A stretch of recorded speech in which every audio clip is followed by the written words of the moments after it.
Did you know that one of the world's most famous healing evangelists never claimed to heal anyone herself? She insisted until the day she died that every miracle witnessed came from only one person, Jesus Christ. This is the extraordinary story of Kathryn Kuhlman. Long before millions filled auditoriums hoping for a miracle, Kathryn Johanna Kuhlman was just a little girl born on May 9, 1907 in Concordia, Missouri, to a German-American family. She wasn't born into wealth, she wasn't born into fame. This is where the story gets interesting. And she never attended a Bible college or a formal theological seminary. But at the age of 14, everything changed. During a small Methodist revival meeting, Kathryn experienced what she later described as a life-changing encounter with God. This single moment redirected the course of her life forever. By 16, she was already sharing her testimony and traveling with her older sisters and brother-in-law, itinerant evangelists who preached from town to town across America. Then came a moment that launched her ministry. In 1928, a preacher unexpectedly missed a scheduled meeting in Boise, Idaho. Someone had to speak. Kathryn stepped onto the platform. Her first sermon wasn't preached in a magnificent cathedral. It was preached inside a rundown pool hall. No one could have imagined that the young woman standing in that forgotten building would one day preach to millions around the globe. With no formal theological education, Kathryn devoted herself to studying the Bible for years, but eventually receiving ordination through the Evangelical Church Alliance. But it wasn't polished sermon that made her famous. It was what happened after she preached. As she ministered, people began reporting extraordinary healings. The blind claimed they could see, the deaf said they could hear, cripples who abandoned wheelchairs and crutches. Her meetings quickly grew from small gatherings to overflowing auditoriums, packed with thousands desperate for hope. Yet, Kathryn constantly reminded the public, the crowds, I don't heal anybody. Jesus Christ does the healing. Unlike many televangelists of her era, she rarely shouted. She didn't command crowds with theatrics. She often stood quietly on stage, waiting in silence, saying that she would not move until she sensed the presence of the Holy Spirit.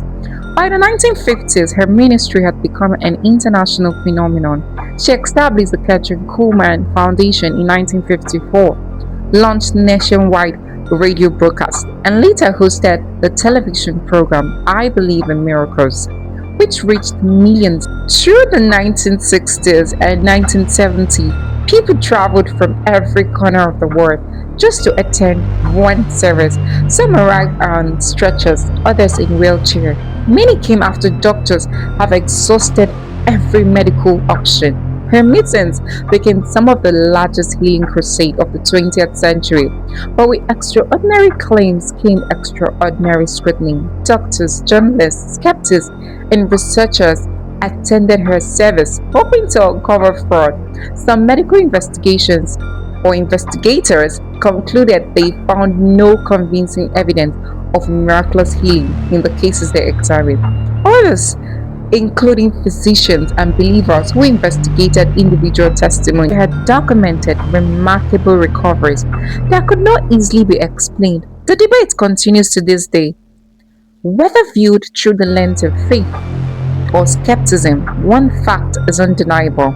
Kathryn Kuhlman ministry changed the conversation about divine healing across the Christian world. Yet, behind the packed auditorium was a woman carrying deep personal regrets. In 1938, she secretly married Evangelist Burroughs Waltrip, a divorced minister whose previous marriage had ended in heartbreak. The marriage quickly collapsed. They separated and later divorced. For the rest of her life, Kathryn openly admitted that marrying him was the greatest mistake she had ever made.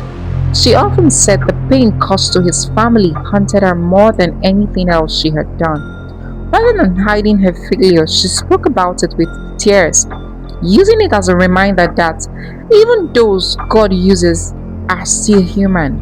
As years passed, her influence only grew. Future healing evangelists, including Benny Hinn, acknowledge her profound impact on their ministries. To the many charismatic, Kathryn Kuhlman became one of the defining figures of 20th century revival ministry. Then in 1975, her health suddenly began to fail. Doctors diagnosed serious heart problems. She underwent open heart surgery in Oklahoma. But complications arose on February 20th, 1976. Kathryn Kuhlman died at the age of 68. The woman whose meeting had inspired millions to pray for healing could not escape mortality herself. Yet, perhaps that was the greatest lesson of her life. She never pointed people to herself, she pointed them to Christ. Read. Recordings of her sermon continue to circulate, and her influence can still be seen in healing ministries around the world. Some remember her as one of history's greatest evangelists. Others remember her as one of its most controversial faith healers. But regardless of where people stand, Kathryn Kuhlman left behind a legacy that continues to shape conversation about faith, miracles, and work of the Holy Spirit. I tell this story all the time. Do like, comment, and share your thoughts.